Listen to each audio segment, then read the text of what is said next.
शुक्रिया स्पीकर, आपने मुझे बात करने का मौका दिया।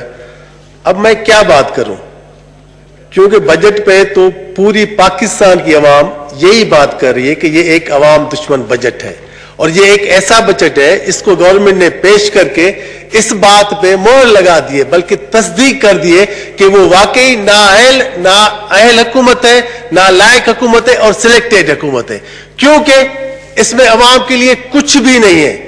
आप देखें, बेरोजगारी बढ़ रही है, महंगाई के लिए कुछ नहीं है, खर्चा कम करने की कोई बात नहीं, ना ही रोजगार बढ़ाने की कोई बात है।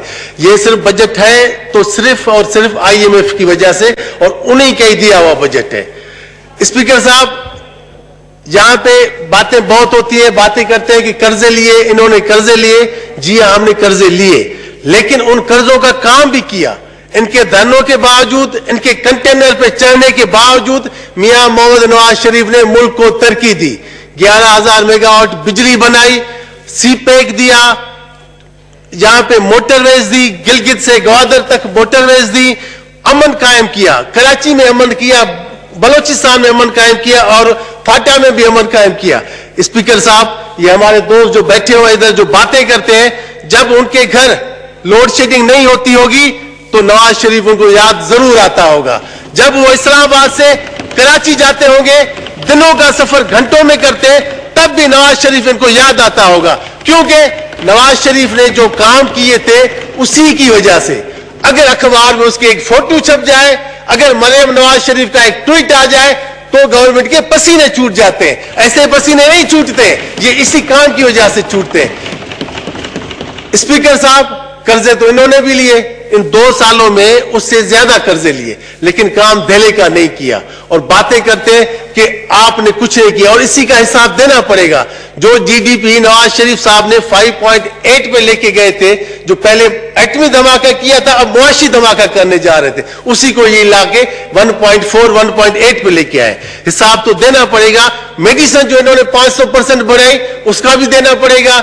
और जो कर्जा इन्होंने 13% पे लिया, जो 6% में मिल सकता था, हिसाब तो उसका भी देना पड़ेगा।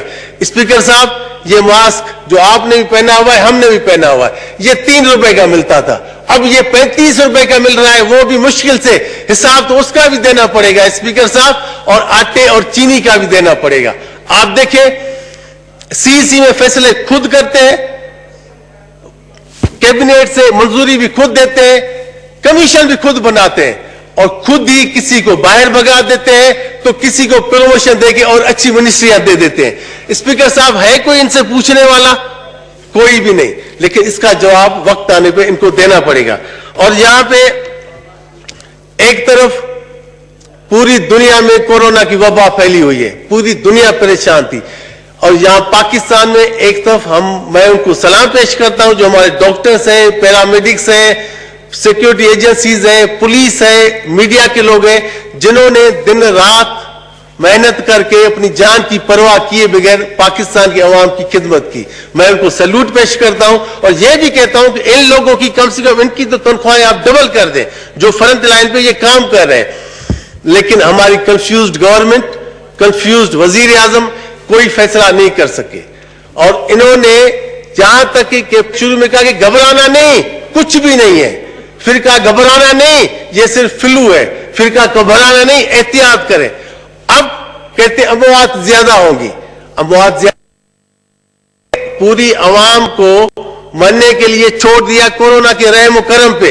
एक तरफ आप वियतनाम को देखें, फलस्तीन, वियतनाम को देखें, फिलिपाइन को देखें, वहां पे कोरोना पे उन्होंने किस तरीके से काम किया, लेकिन यहां पे कुछ नहीं। और ये जो इन्होंने लॉकडाउन उठाया, तो ये एक पूरे पाकिस्तान को इस वबा के सामने धकेल दिया।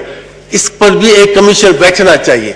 अगर ये बात मानते, जिस टाइम या शहबाज शरीफ साहब कह रहे थे, या बिलावल भुट्टो साहब कह रहे थे, या डॉक्टर्स जो अपनी बात कर रहे थे, उनकी बात मानते, तो ये दिन देखना नहीं पड़ता। उल्टा हुआ क्या? मैं यहां पे सिंध के चीफ मिनिस्टर मुराद अली शाह साहब को अप्रिशिएट करता हूं कि उन्होंने सिंध में जिस तरीके से काम किया, लेकिन इनको वो बात पसंद नहीं आई, उनके पीछे अपनी टीम लगा दी और उनके खिलाफ मुहिम चला दी।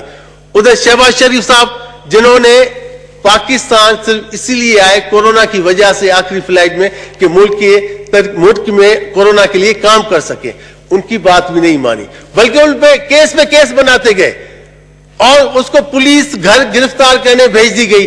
वो उस आदमी को जो 3 दफा पंजाब के वजीर आला रह चुके हैं, जिसने पंजाब का नक्शा ही बदल दिया, जिसने पंजाब में hospitals, roads, metro line, green line, orange line बना दी, और इनको भी शौक चढ़ा उनकी कॉपी करने का और पेशावर में मेट्रो लाइन बनाने के लिए नाम शुरू किया। अभी तक 100 से ज्यादा अरब से ज्यादा खर्चा हो गया, लेकिन मेट्रो लाइन नहीं बना सके। लेकिन लाइनें इन्होंने जरूर बनाई, वो आटा की लाइन हो, चीनी की लाइन हो, पेट्रोल की लाइन हो, या जो है लंगर खाने की लाइन हो, लाइनें इन्होंने बनाई, लेकिन वो नहीं बना सके। और इन्हीं की हट धर्मी की वजह से मियां साहब को कोरोना भी हो गया। और हम दुआ करते हैं उनकी, या जो हमारे पीएमएलएन के लीडर हैं, जिन हजरात को कोरोना हुआ, या पूरी दुनिया में, आलम इंसान में जिसको भी है, उनको हम दुआ करते हैं कि उनको सेहतयाब हो जाए और इस वबा से हमारी जान छूटे। स्पीकर साहब, बातें तो करते हैं ब्लूमबर्ग की, बातें करते हैं मोदीज की, और यहां पे तो रोटी के लाले पड़े हुए हैं। रोजाना रुपए की कीमत गिर रही है, बेरोजगारी बढ़ रही है, लेकिन आवाम के लिए कुछ भी नहीं है। आप देखें, जब भी आप देखें ये अपोजिशन में थे तो गवर्नमेंट को नहीं मानते थे, अब जब गवर्नमेंट में आए हैं तो अपोजिशन को नहीं मानते। उल्टा काम, गंगा उल्टी बह रही है। जब पहले इनको किसी भी तरीके से 2013 में केपीके की गवर्नमेंट मिल गई तो कहते थे बजट तो वफाक के पास है जी, हम क्या करें। और अब जब वफाक की हुकूमत मिली है तो जी हम क्या करें, बजट तो सूबों के पास है। अब इनकी किस बात की हम बात करें, ये बातें तो लिखने वाली और लिखी जाएंगी ये बातें। ये मुल्क का प्राइम मिनिस्टर है, ये वबा पूरे मुल्क में फैली हुई है। होना तो ये चाहिए था कि इनको पूरे मुल्क में जाना चाहिए था, क्योंकि मुल्क का प्राइम मिनिस्टर तो है ये। अब सिंध में गए हैं, वहां पे एज ए पीटीआई चेयरमैन गए हैं, वहां पे वो सिंध के चीफ मिनिस्टर से नहीं मिले, सिंध को इग्नोर किया। सिंध तो पहले जो रोता रहता है, पहले वो कहता है कि हमारे यहां हमारे साथ सूतली मां जैसा सलूक होता है, उसको खत्म किया था मियां मोहम्मद नवाज शरीफ ने, उसने उनकी रिजर्वेशन खत्म की और उस पर काम किया था। लेकिन अब इन्होंने फिर उसको दोबारा इन्होंने शुरू कर दिया है, उनसे नहीं मिले और बातें सादगी की, अंसारी की, प्रोटोकॉल नहीं लेंगे। स्पीकर साहब वहां पे ये गए, वाइंड अप प्लीज जी। स्पीकर साहब आप 2 मिनट, मिनाटी का कुछ ख्याल करें, कुछ मिनाटी का बोला ही नहीं है आज तो, 5% तो उसका कोटा है स्पीकर साहब, उसका तो ख्याल करें। अच्छा, बातें वहां पे गए हैं तो शाहाना प्रोटोकॉल, 35 खानों से स्पीकर साहब उनकी लवाजमात वहां पे थे, गरीबों को दाल नहीं मिल रही। और यहां पे स्टील मिल, आप देखें बात 1 लाख नौकरी, 1 लाख घर देंगे। स्टील मिल के जो 10,000 मुलाजमीन है उसको ये बेरोजगार करने जा रहे हैं, वो भी उनको जिनके साथ इन्होंने खुद वादा किया था कि हम आपको जो है बिल्कुल बहाल करेंगे और आपकी स्टील मिल को चलाएंगे, लेकिन वहां पे भी यू टर्न। शुक्रिया स्पीकर साहब, आप खत्म करने जा रहा हूं, मैं एक घोटकी डिस्ट्रिक्ट है और मिनाटी की एक लफ्ज बस मैं बोलूंगा उस पर। जिला घोटकी हमारा सिंध में, मैं मीरपुर माथेरे से हूं, डिस्ट्रिक्ट घोटकी से हूं। घोटकी डिस्ट्रिक्ट कराची में, सिंध में दूसरा number revenue, liberty power plant, Mari gas field, Qadirpur gas field, Exxon chemicals and FFC भी है, लेकिन वहां पे वो 1 रुपया भी खर्च नहीं करते। मेरी आपसे गुजारिश है, आप एक कमेटी बना दें या इंडिपेंडेंट ऑडिट करवा लें कि वो वहां डिस्ट्रिक्ट घोटकी में कितना काम करते हैं। और मिनाटीज की बात जहां तक है, यहाँ पे हमारे यहाँ बहुत से इश्यूज हैं, फोर्सफुल कन्वर्जन का भी है, यहाँ मिनाटीज का बजट भी नहीं रखा गया।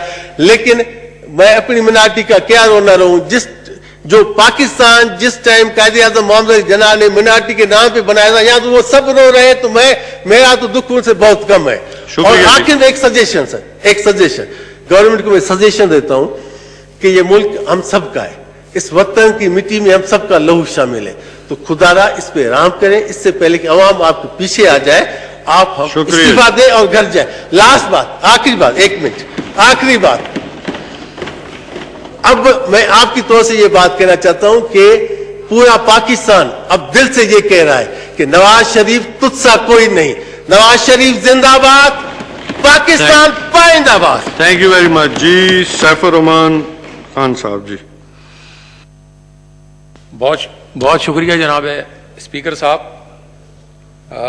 बिस्मिल्लाह रहमान रहीम।